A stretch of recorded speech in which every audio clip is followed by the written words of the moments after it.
Bonjour, je suis Chloé et bienvenue dans la parenthèse vivante.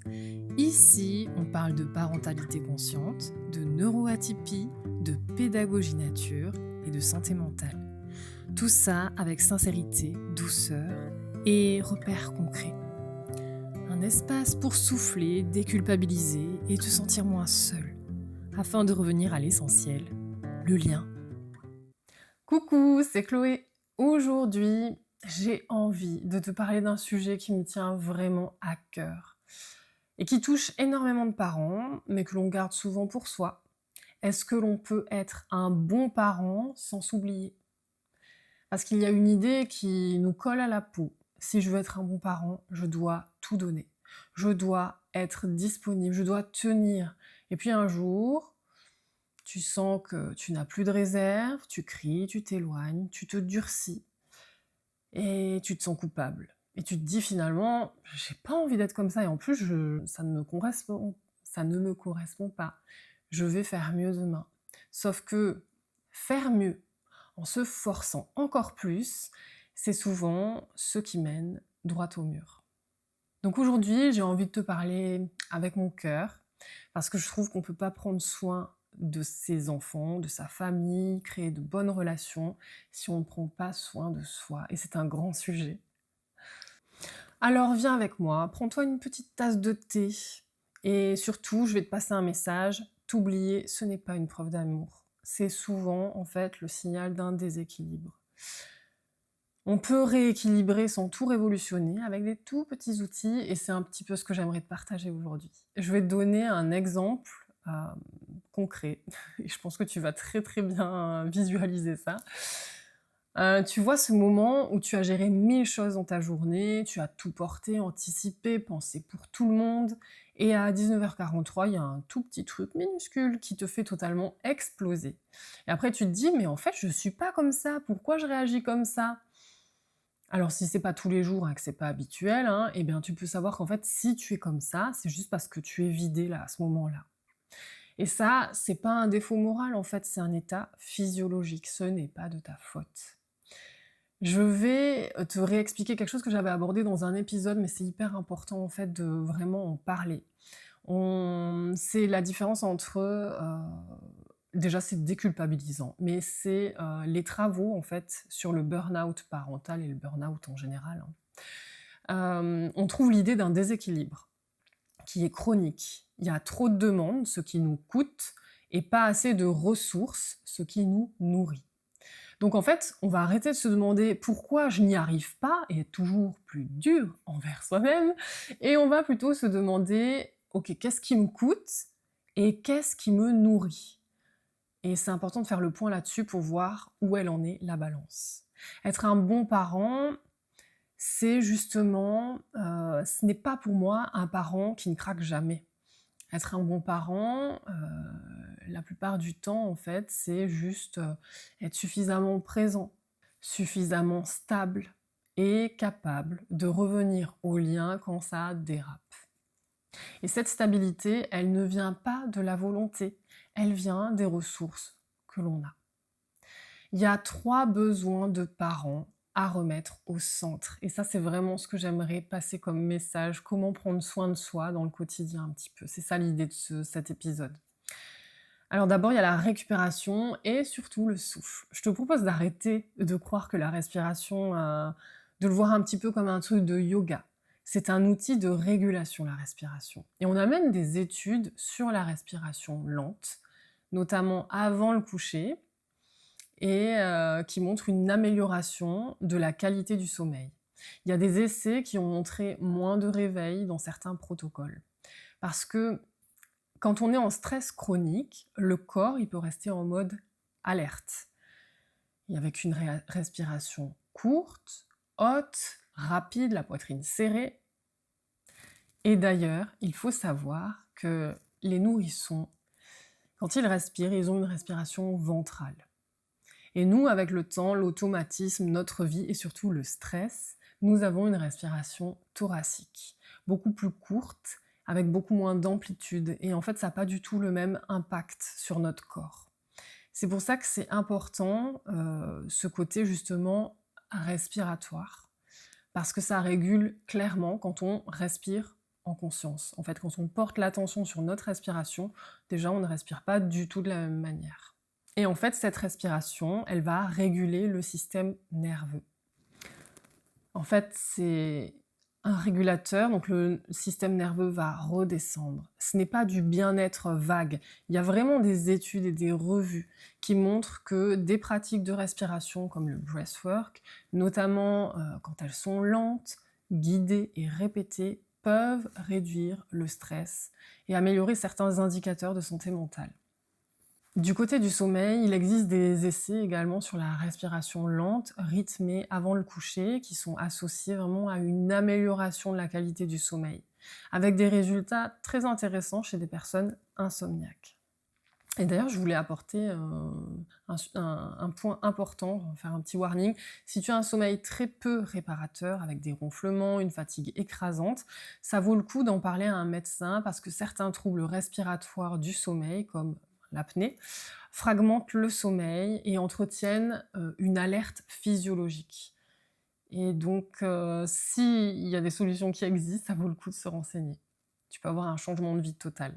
Donc pour moi, c'est vraiment important le sommeil, quand c'est possible, parce qu'on sait qu'avec des enfants en bas âge, c'est pas toujours possible.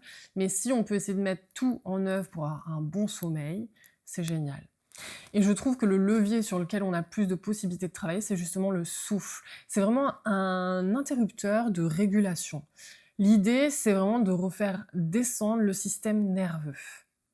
Parce que finalement, ce que tu dois retenir, c'est qu'on ne peut pas récupérer si on ne peut jamais redescendre en pression. Le besoin numéro 2, c'est les limites. On ne peut pas tout donner en s'oubliant. Et je vais te parler franchement, parce que moi je l'ai fait pendant très longtemps, je m'oubliais totalement. Il y a des parents qui donnent tout, mais pas seulement par amour, mais parce qu'au fond, ils ont appris, et parfois très tôt, quelque chose de silencieux. Si je fais beaucoup, je serai aimée. Si je suis utile, je mérite ma place. Et si je suis parfaite, je suis en sécurité.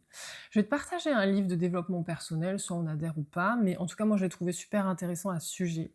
Parce que même si on n'est pas obligé d'adhérer à tous les concepts, je trouve qu'il amène certaines réflexions assez profondes sur nos fonctionnements et nos traumas. Il s'agit du livre de Lise Bourbeau, intitulé Les 5 blessures de l'âme. Je mettrai la référence en fin d'épisode.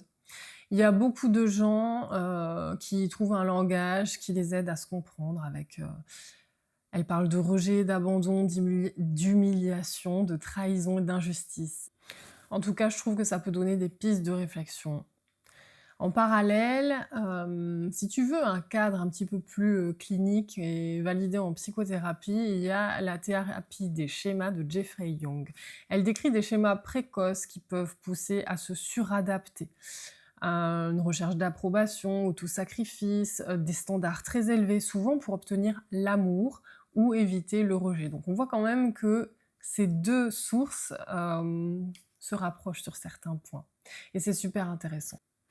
En tout cas, pour en revenir à ce besoin numéro 2, le but c'est d'arrêter de prouver, arrêter de se sacrifier pour mériter, poser des limites qui protègent ton énergie. Parce que plus tu t'oublies, plus tu t'épuises et plus tu perds exactement ce que tu veux offrir, ta patience, ta joie et ta présence. Le besoin numéro 3, c'est du lien, tu es humain. Et oui, tu n'es pas une machine parentale. Et j'ai envie d'insister, tu es un parent, oui, mais tu es aussi un être humain avec des besoins, des limites, et tu as besoin d'être écouté. Ça, c'est très important de se sentir soutenu, de se sentir compris, d'avoir un endroit où tu peux dire, là, c'est trop. L'isolement, c'est souvent un amplificateur de stress. Et les approches de prévention burn-out parental insistent sur le rôle des ressources relationnelles et du soutien. Donc ce besoin numéro 3, il est très concret. Tu as besoin d'une personne safe, d'un groupe, d'un professionnel, peut-être une amie à qui tu peux dire la vérité sur ta réalité quotidienne. Et ce n'est pas un luxe, c'est vraiment une ressource de stabilité. Maintenant, j'ai envie de te donner des petits outils dans la vraie vie, sans perfection, mais qui te permettent de redescendre. Le premier outil, c'est je redescends. Je vais te proposer quelque chose de très simple. Tu as besoin d'un outil qui fonctionne quand tu n'as plus de cerveau disponible. La première option, pour moi, et moi je trouve que c'est hyper efficace, c'est la cohérence cardiaque. C'est super simple. C'est souvent respirer lentement, de façon régulière, autour de 5 à 6 cycles par minute. Ce type de respiration, il est au cœur de la HRV biofeedback. C'est des données sur tout ce qui est analyse du fonctionnement biologique de soi-même, avec des outils scientifiques. Je vais te donner un exemple. Regardez le fonctionnement du cerveau et les respirations. Il y a des tests qui sont faits avec des appareils, pareil avec des EECG. Bref, ça va un petit peu loin. Il y a plein d'études qui sont faites à l'heure actuelle et qui sont croisées pour avoir une approche scientifique de santé mentale avec des outils comme ça qui sont assez simples comme la respiration. Donc la cohérence cardiaque, ça aide à stimuler le baroréflexe, la variabilité cardiaque, donc finalement la régulation autonome. Ça aide vraiment le corps à activer son frein qui s'appelle le parasympathique. Donc je te donne un exemple, tu peux inspirer 4 secondes, expire 6 secondes et ça pendant 2 à 5 minutes. L'idéal, c'est de le faire 1, voire surtout 3 fois par jour. Quand tu peux, ça prend 5 minutes, donc au total, dans la journée, à peu près 15 minutes. C'est concret, tu as plein de vidéos disponibles sur YouTube, et même en 1 minute, c'est déjà très utile. En fait, on dit souvent qu'une session de 5 minutes, ça a, on va dire, des bienfaits pendant 4 heures. Donc, ça te régule tout au long de ta journée, en fait. Je te conseille vraiment d'aller voir sur YouTube et d'essayer de commencer au moins même 1 fois le matin ou le soir avant le coucher. Ou si tu as une petite pause entre midi et 2, tu peux glisser ça juste avec une vidéo YouTube. Souvent, tu as une musique relaxante avec une bulle que tu dois suivre pour suivre ta respiration. Et c'est super efficace. Souvent, ça enlève le brouillard mental. Et ça, c'est quand même vachement bien. Personnellement, je trouve que c'est l'outil le plus facile à mettre en place quand on n'a pas forcément beaucoup de temps, mais qu'on veut avoir des effets qui sont bénéfiques et sur le long terme. La deuxième option, c'est la méditation guidée. Alors pour commencer, parce que faire le vide, c'est difficile. Si tu as déjà essayé de méditer et que ça t'énerve, ben c'est normal. Et guider, justement, c'est plus simple. Tu te laisses porter. Il y a quand même beaucoup d'études qui montrent que globalement, il y a des effets bénéfiques sur le stress et le bien-être selon les populations. Alors pour méditer, il y a plein d'applications gratuites comme Petit Bambou sur YouTube. Tu as des méditations disponibles et notamment le compte Gaia Méditation qui est vraiment super bien. On trouve de tout dessus, hein, mais ils ont des méditations qui sont accessibles et surtout gratuites. Donc pour essayer, c'est une bonne méthode. La troisième option, c'est le souffle caché dans le quotidien, qui est super important. En gros, il y a plein d'activités qui sont respiratoires et sans qu'on y pense. Je vais te donner un exemple. Chanter avec des phrases longues, des expirations longues, ça calme énormément le système nerveux. Tu peux marcher, il y a du rythme plus du souffle. Les sports doux, comme le yoga, ça régule et ça permet une récupération. Danser également, même 2 minutes, ça aide énormément. Donc en fait, si tu détestes respirer en exercice, tu peux choisir une activité qui te fait respirer naturellement. Il y a plein de gens d'ailleurs qui, pour se reconnecter et être dans le calme, ils vont jardiner. C'est bête, mais quand on jardine, en fait, le fait de regarder les plantes et tout ça, on change de rythme. Et c'est pareil que quand on va en forêt, en fait, on va changer de rythme. L'idée, c'est d'essayer de trouver des moyens au quotidien pour se réguler, pour respirer différemment. Tu peux aussi utiliser un tout petit outil qui dure 60 secondes. Tu mets les mains sur tes côtes ou ta poitrine. Tu inspires 3 secondes et tu expires 5-6 secondes. Et tu le fais 3 fois. C'est tout petit, mais ça change l'état déjà. Ça ressemble un petit peu à de la cohérence cardiaque, mais sur une toute mini période. Ensuite, tu peux verbaliser auprès de ton enfant, ça lui apprend à s'écouter. Je veux vraiment que tu te déculpabilises là-dessus. Dire à ton enfant « je t'aime et là, j'ai besoin de souffler 2 minutes ». En fait, ce n'est pas lui mettre un poids sur les épaules, c'est lui montrer qu'un adulte a des émotions. Un adulte peut se réguler. On peut poser des limites, une limite, sans rejeter. En fait, l'idée, c'est vraiment de montrer c'est constructif parce que tu modèles un enchaînement simple avec des émotions, un besoin, une pause, un retour au lien.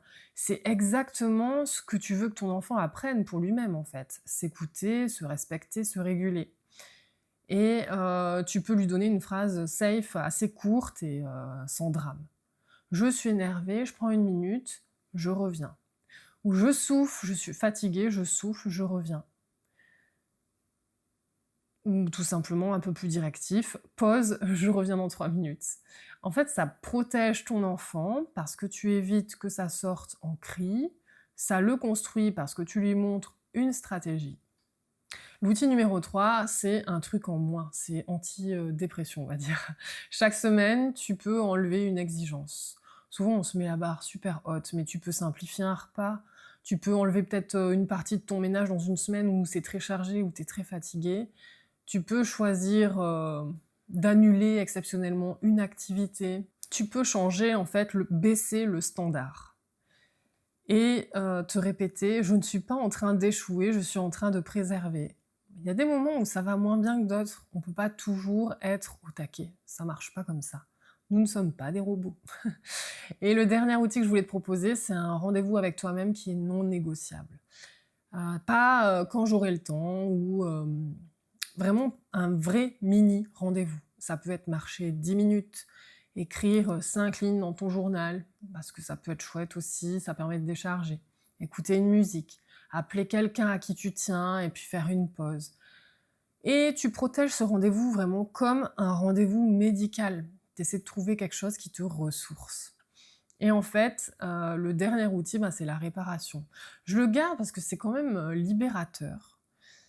Ce que les modèles d'attachement et d'accompagnement parentaux mettent en avant, c'est que les parents sécures, ils ne sont pas ceux qui ne ratent jamais. Et ça, c'est important et j'arrête pas de passer le message. Mais c'est ceux qui savent revenir. En fait, l'idée, c'est d'arrêter de culpabiliser. Tu peux tout simplement dire, comme j'ai dit dans d'autres épisodes, je suis désolée, j'aurais pas dû crier, j'étais un petit peu à bout. Est-ce qu'on peut recommencer? En fait, tu gardes toujours ce lien. Et ça aussi, je veux le souligner, ça apprend à ton enfant qu'une émotion forte, elle n'est pas dangereuse, qu'un adulte, il peut reconnaître et réparer, et que le lien, il reste solide. Et tu peux aussi garder une phrase que tu vas garder dans ta semaine, une phrase un petit peu qui va te permettre de t'ancrer.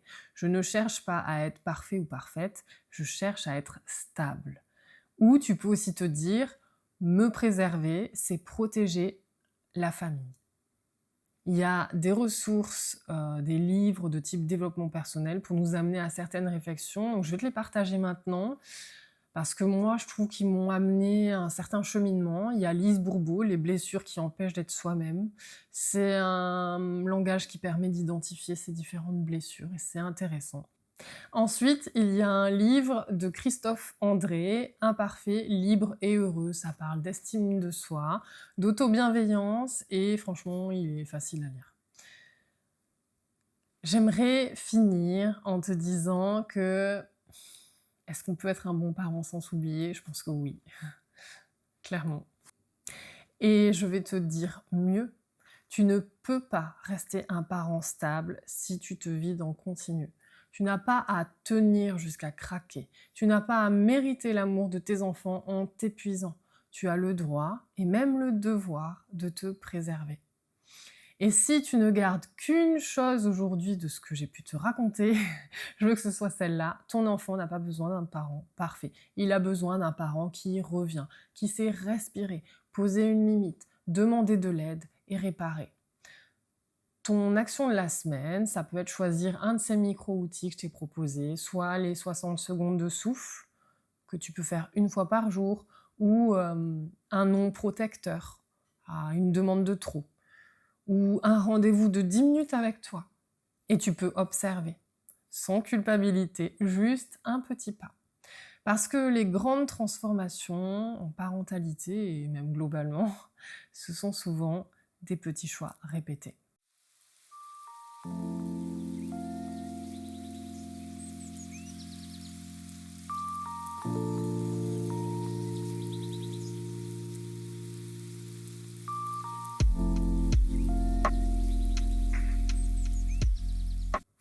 Et pour finir, je te propose une minute du vivant spéciale mi-juin. Aujourd'hui, on va faire une expérience de petit scientifique. Tu vas apprendre 3 mots ultra simples. Le premier, c'est cône. C'est le nom de famille de la pomme de pin. Oui, une pomme de pin, c'est un cône. Écaille, c'est le deuxième mot. Ce sont les petites plaques qui ouvrent et qui se referment sur le cône. Et le troisième mot, c'est hygroscopique. Ça veut dire qui bouge avec l'humidité. On peut aussi dire qui réagit à l'eau dans l'air. Je vais te proposer une expérience, c'est la pomme de pin météo.